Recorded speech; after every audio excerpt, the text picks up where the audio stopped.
4000 বছর আগের কথা। বনি ইসরায়েলের একটি জনপদে একজন অত্যন্ত সৎ এবং জ্ঞানী দরবেশ বাস করতেন। ছোটবেলা থেকে তার একজনই বন্ধু ছিল, যে জন্ম থেকেই বোবা এবং এক পায়ে অক্ষম। অনেক দিন ধরে তাদের দেখা হয়নি। একদিন দরবেশের খুব ইচ্ছে হলো তিনি বন্ধুর সঙ্গে দেখা করতে যাবেন। পরের দিন তিনি পায়ে হেঁটে বন্ধুর গ্রামের দিকে যাত্রা করলেন। গ্রামটি ছিল অনেক দূরে এবং মাঝে অনেক ছোট ছোট গ্রামও পড়ছিল। দরবেশ আপন মনে হেঁটে চলেছেন। হঠাৎ রাস্তার মাঝে তার সাথে এক অপরিচিত লোকের দেখা হলো। লোকটি দরবেশের সাথে হাঁটতে শুরু করল। দরবেশ ভাবলেন, এটা তো খুব ভালো হলো, কারোর সাথে থাকলে পথ তাড়াতাড়ি পার হয়ে যাবে। হাঁটতে হাঁটতে দরবেশ লোকটির নাম জিজ্ঞেস করলেন। লোকটি তার নাম বলল, কাবিজ। দরবেশের কাছে নামটি কিছুটা অদ্ভুত লাগলো। তিনি ভাবলেন, এ কেমন নাম? কিন্তু তিনি আর বেশি কিছু জিজ্ঞেস করা প্রয়োজন মনে করলেন না। তারা দুজন একসাথে হাঁটছিলেন। পথে একটি গ্রাম এলে অপরিচিত লোকটি দরবেশকে বলল, আপনি এগিয়ে চলুন, আমাকে এই গ্রামে একজনকে একটি বার্তা দিতে হবে। আমি আপনার সঙ্গে একটু পরে দেখা করছি। দরবেশ বললেন, ঠিক আছে, এবং তিনি এগিয়ে গেলেন। ঠিক তখনই গ্রামে খবর ছড়িয়ে পড়ল যে একটি ষাঁড় এক ব্যক্তিকে মেরে ফেলেছে।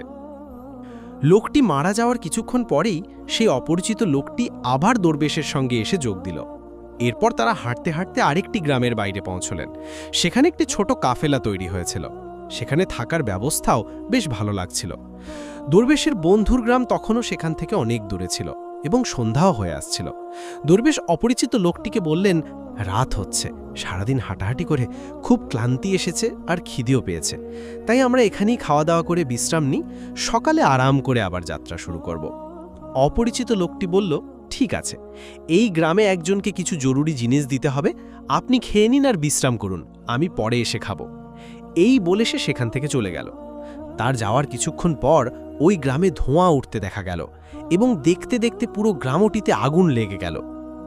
দরবেশ অবাক হয়ে ভাবলেন যে এই লোকটি যেখানেই যায় সেখানেই কোনো না কোনো ধরনের ক্ষতি হয়, নিশ্চয়ই কোনো গলমাল আছে। কিন্তু দরবেশ রাতে অপরিচিত লোকটির কাছে এ বিষয়ে কোনো কথা বললেন না।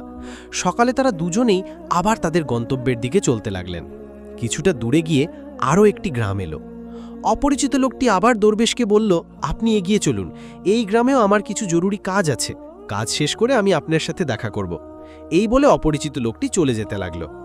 কিন্তু এবার দরবেশ এগিয়ে না গিয়ে সেখানেই দাঁড়িয়ে সেই অপরিচিত লোকটিকে দেখতে লাগলেন যে সে কোথায় যায় এবং কি করে। তখনই মানুষের চিৎকার শোনা গেল যে একটি ষাঁড় এক ব্যক্তিকে কামড়েছে এবং সে মারা গেছে। ঠিক সেই সময় অপরিচিত লোকটি আবার দরবেশের সঙ্গে এসে যোগ দিল। সামলাতে পারলেন না এবং লোকটিকে জিজ্ঞেস করলেন, আপনি যেখানেই যান সেখানেই কোনো না কোনো ধরনের ক্ষতি হয়, আপনি কি আমাকে বলতে পারেন কেন এমনটা হয়? সে জবাব দিল, দরবেশজি, আমি আপনাকে একজন খুব বড় জ্ঞানী ব্যক্তি ভেবেছিলাম, তাই আমি আপনার সঙ্গে হাঁটছিলাম, কারণ জ্ঞানী মানুষের সঙ্গ খুব ভালো হয়। কিন্তু আপনি এখনো বুঝতে পারেননি আমি কে? দরবেশ বললেন, আমি তো বুঝেছি, কিন্তু আমার মনে কিছুটা সন্দেহ আছে। যদি আপনি নিজে আপনার সম্পর্কে বলেন তাহলে আমার জন্য সহজ হবে। অপরিচিত লোকটি জবাব দিল, আমি মৃত্যুর ফেরেশতা এবং আল্লাহর আদেশে আমি সেই সব মানুষের প্রাণ নিই যাদের আয়ু শেষ হয়ে গেছে।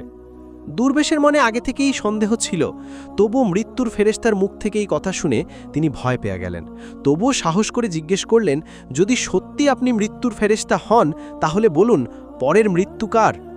মৃত্যুর ফেরেশতা বললেন, পরের মৃত্যু তোমার সেই বন্ধুর যার সাথে তুমি দেখা করতে যাচ্ছ, এবং তার মৃত্যুর কারণ হবেন আপনি নিজেই। এই কথা শুনে দরবেশ ভয় পেয়ে গেলেন এবং চিন্তায় পড়ে গেলেন যে যদি ইনি সত্যি মৃত্যুর ফেরেশতা হন তাহলে তার কথাও সত্যি হবে, আর তার কারণে তার ছোটবেলার সবচেয়ে কাছের বন্ধুর মৃত্যু হবে। তাই এর চেয়ে ভালো হবে যে তিনি তার বন্ধুর সঙ্গে দেখা করতে না যান, অন্ততপক্ষে তিনি তার মৃত্যুর কারণ হবেন না। মৃত্যুর ফেরেশতা বললেন, আপনি যা ভাবছেন আমি জানি, কিন্তু আপনার বন্ধুর সঙ্গে দেখা না করলে ভাগ্য বদলাবে না। আপনার বন্ধুর মৃত্যু নিশ্চিত এবং তা আগামী কয়েক মুহূর্তের মধ্যেই হবে। মৃত্যুর ফেরেশতার এমন কথা শুনে দরবেশ হতবাক হয়ে গেলেন যে মৃত্যুর ফেরেশতা তার মনের কথাও জেনে গেছেন, যেটা একজন সাধারণ মানুষের পক্ষে সম্ভব নয়। এখন দরবেশের বিশ্বাস হয়ে গেল যে ইনি সত্যিই মৃত্যুর ফেরেশতা। তাই তিনি তার বন্ধুর মৃত্যুর কারণ না হওয়ার জন্য তখনই নিজের গ্রামের দিকে ফিরে যেতে শুরু করলেন। কিন্তু যেই তিনি ঘুরলেন, দেখলেন তার বন্ধু দ্রুত তার দিকেই আসছে। বন্ধুকে দেখে তিনি খুব খুশি দেখাচ্ছিলেন। তার বন্ধুর আসার গতি দেখে দরবেশের মনে হলো যেন সে অনেকক্ষণ ধরেই তার পিছুই আসছিল। কিন্তু সে ছোটবেলা থেকেই বোবা এবং এক পায়ে অক্ষম ছিল, তাই সে না তো দরবেশের কাছে পৌঁছতে পারছিল, না তো তাকে ডেকে থামাতে পারছিল। কিন্তু যেই সে দরবেশের কাছে পৌঁছল, হঠাৎ তার মৃত্যু হলো। দরবেশ অবাক হয়ে মৃত্যুর ফেরেশতার দিকে পাকালেন, যেন তিনি জিজ্ঞেস করতে চাইছেন, আসল কি হলো? মৃত্যুর ফেরেশতা দরবেশের মনের কথা বুঝতে পারলেন এবং বললেন, তোমার বন্ধু গত গ্রাম থেকেই তোমার পেছনে আসছিল, কিন্তু সে অক্ষম এবং বোবা হওয়ার কারণে তোমার কাছে পৌঁছতে পারছিল না। সে তার সমস্ত শক্তি দিয়ে তোমার কাছে পৌঁছানোর চেষ্টা করেছিল, কিন্তু বার্ধক্যে তার যৌবনের মতো শক্তি ছিল না, তাই হার্ট অ্যাটাক হয়ে তোমার বন্ধুর মৃত্যু হয়েছে, কারণ সে তোমার সাথে দেখা করার জন্য নিজের সীমা ছাড়িয়ে তোমার পেছনে দৌড়াচ্ছিল, তাই তুমিই তার মৃত্যুর কারণ হলে। দরবেশের এখন বিশ্বাস হয়ে গিয়েছিল যে ইনি সত্যিই মৃত্যুর ফেরেশতা এবং তার কাজ হল প্রাণীদের প্রাণ নেওয়া। দরবেশ একজন জ্ঞানী মানুষ ছিলেন, তাই তিনি এটাও জানতেন যে মৃত্যুর ওপর কারোর নিয়ন্ত্রণ নেই। প্রতিটি প্রাণীকে একদিন না একদিন মরতেই হবে, এই ভেবে তিনি নিজেকে সামলে নিলেন। কিন্তু হঠাৎ দরবেশের মনে নিজের মৃত্যু সম্পর্কে জানার ইচ্ছা জাগল। তিনি মৃত্যুর ফেরেশতাকে বললেন, যখন আমার বন্ধুর মৃত্যু হবার ছিল তখন আপনি শুরু থেকেই আমার সঙ্গে কেন হাঁটছিলেন? মৃত্যুর ফেরেশতা জবাব দিলেন, আমি তো সবার সঙ্গে হাঁটি এবং সব সময় হাঁটি, কিন্তু মানুষ আমাকে চিনতে পারে না, কারণ মানুষের কাছে তাদের নিজের সমস্যা ছাড়া অন্য কোনো ব্যক্তি, জিনিস বা ঘটনা সম্পর্কে ভাবার বা তাকে দেখার এবং বোঝার সময় থাকে না। দরবেশ বললেন, আপনি কি বলতে পারেন আমার মৃত্যু কখন এবং কিভাবে হবে? মৃত্যুর ফেরেশতা বললেন, যদিও একজন সাধারণ প্রাণীর জন্য এটা জানা উচিত নয়, কারণ যে কেউ তার মৃত্যু সম্পর্কে জেনে দুঃখই পায়, কিন্তু আপনাকে দেখে একজন জ্ঞানী মানুষ মনে হচ্ছে এবং আপনি আপনার বন্ধুর মৃত্যুকে যত সহজে মেনে নিলেন তা দেখে মনে হয় আপনি নিজের মৃত্যু সম্পর্কে জেনেও দুঃখ পাবেন না। তাহলে শুনুন, আপনার মৃত্যু আজ থেকে ঠিক 6 মাস পর আজকের দিনেই অন্য কোনো দেশে ফাঁসিতে হবে, এবং সবচেয়ে অবাক করার মতো বিষয় হবে যে আপনি হাসি মুখে ফাঁসি মেনে নেবেন। এই বলে মৃত্যুর ফেরেশতা সেখান থেকে চলে গেলেন, কারণ এখন তার কাছে দরবেশের সঙ্গে থাকার কোনো কারণ ছিল না। দরবেশ তার বন্ধুর শেষকৃত্য সম্পন্ন করে নিজের গ্রামে ফিরে গেলেন। কিন্তু বন্ধুরা, কোনো ব্যক্তি যতই বড় জ্ঞানী হোক না কেন, নিজের মৃত্যু সম্পর্কে জেনে চিন্তিত তো অবশ্যই হন এবং মৃত্যু থেকে বাঁচতে কিছু না কিছু অবশ্যই করেন। দরবেশও তাই করলেন, কারণ তিনি একজন জ্ঞানী ব্যক্তি ছিলেন। তার পরিচিতি তার দেশের খালিফা পর্যন্ত ছিল। দরবেশ ভাবলেন যে খালিফার কাছে তো অনেক জ্ঞানী উপদেষ্টা থাকেন, তারা আমার মৃত্যু সম্পর্কিত সমস্যার কোনো না কোনো সমাধান অবশ্যই বের করবেন। এই ভেবে দরবেশ রাজ দরবারে গিয়ে হাজির হলেন এবং খালিফাকে তার পুরো গল্প শোনালেন। খালিফা তার উপদেষ্টাদের এই কথাটি জানালেন এবং তাদের পরামর্শ চাইলেন। সবাই মিলে অনেক ভাবনা চিন্তা করে বললেন যে যদি দরবেশের কথা সত্যি হয় তবে তার মৃত্যুও 6 মাস পরেই হবে, কিন্তু মৃত্যু তখনই হবে যখন তিনি অন্য দেশে যাবেন। যদি তিনি অন্য দেশে না যান তবে মৃত্যু হবে না। উপদেষ্টাদের এই পরামর্শ খালিফারও ভালো লাগল। তিনি দরবেশের থাকার ব্যবস্থা মহলেই করে দিলেন এবং খালিফার আদেশ ছাড়া কেউ দরবেশের সঙ্গে দেখা করতে পারত না। কিন্তু দরবেশ নিজের ইচ্ছায় যে কোনো জায়গায় আসতে যেতে পারতেন, যাতে এটা মনে না হয় যে তিনি খালিফার বন্দী। কিন্তু দরবেশ ভয়ে নিজেই কোথাও আসতে যেতেন না। সময় কেটে গেল এবং দরবেশের মৃত্যুর সময় ঘনিয়ে এলো। সেই দিনটিও চলে এলো যেদিন দরবেশের মৃত্যু হবার কথা ছিল।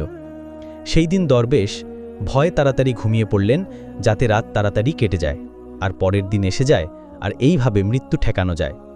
কিন্তু বন্ধুরা, দরবেশের ঘুমিয়ে হাঁটার রোগ ছিল এবং এই রোগ সম্পর্কে তিনি নিজেও জানতেন না, তাই খালিফা বা কোনো হাকিমকে এই রোগ সম্পর্কে জানানোর তো প্রশ্নই ওঠে না। দরবেশ তার মৃত্যু নিয়ে খুব চিন্তিত ছিলেন এবং ঘুমিয়ে হাঁটার রোগ তখনই আসে যখন ঘুম ঠিকমতো না হয়। রাতে দরবেশের ঘুমিয়ে হাঁটার রোগ শুরু হলো। তিনি উঠলেন এবং মহল থেকে বেরিয়ে ঘোড়ার আস্তাবলে পৌঁছলেন।